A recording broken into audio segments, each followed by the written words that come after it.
F'konferenza tal-aħbarijiet ġie konfermat li l-aħbar tal-emerġenza maġġuri fejn double decker laqtet siġra ferm akbar minn dak l-ewwel irrappurtat.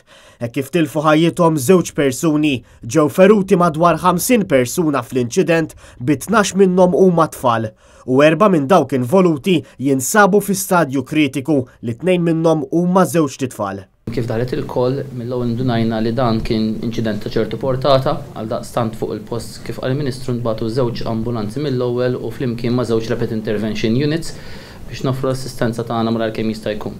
Kif wasalna fuq il-post, irrealizzajna li dan kien jaqa' taħt il-parametri ta' major incident, għal daqstant il-protokoll li għandna l-isptar u fis-servizz tal-ambulanzi skatta.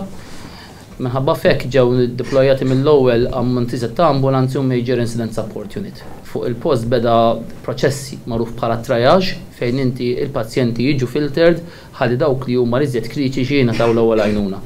Għal daqstant dawk li setgħu il-pazjenti setgħu jimxu tpoġġew ferja li hija safe u t-teams tal-ambulanzi li bdew joffru advanced life support dawk il-pazjenti li kellhom bżonn ta' kura kritiċa.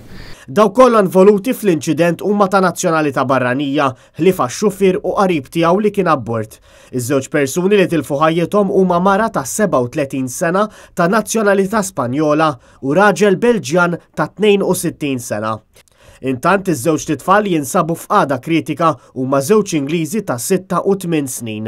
Dan filwaqt li ma ġewx żvelati aktar dettalji dwar l-identità tal-persuni feruti ħlief li hemm numru ta' persuni minn nazzjonalitajiet differenti fosthom Amerikani, Ingliżi, Kanadiżi u Taljani, fejn il-Ministru Chris Fearn ikkonferma li qed isir kuntatt mal-ambaxxati rispettivi dwar dan l-inċident.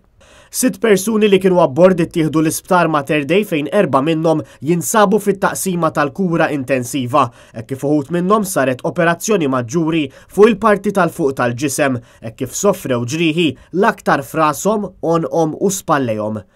Il-persuni feriti bi ġrieħi gravi minn barra żewġ titfal huma Ingliż ta' 44 sena, Ġermaniża ta' 31 sena, anzjana Taljana ta' 72 sena, raġel ta' 35 sena li n-nazzjonalità tiegħu għadha ma ġietx stabbilita. F'pazjent minnhom se ssir operazzjoni fonqu biex titneħħa l-adma minn quddiem is-sinsla. Intant saret talba mill-isptar Mater Dei kif hemm nuqqas tat-tip ta' dem O negative.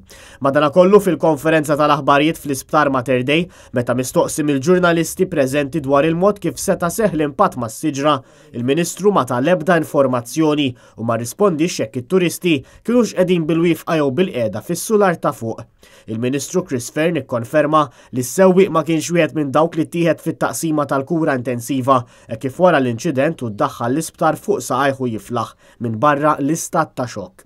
Il-kap tal-Partit Nazzjonalista Adrian Delija fit-tweet fuq Twitter ta' l-kondoljanzi lil familji tal-vittma filwaqt li appella biex kulħadd jikkoordina mal-awtoritajiet f'dan il-jum traġiku.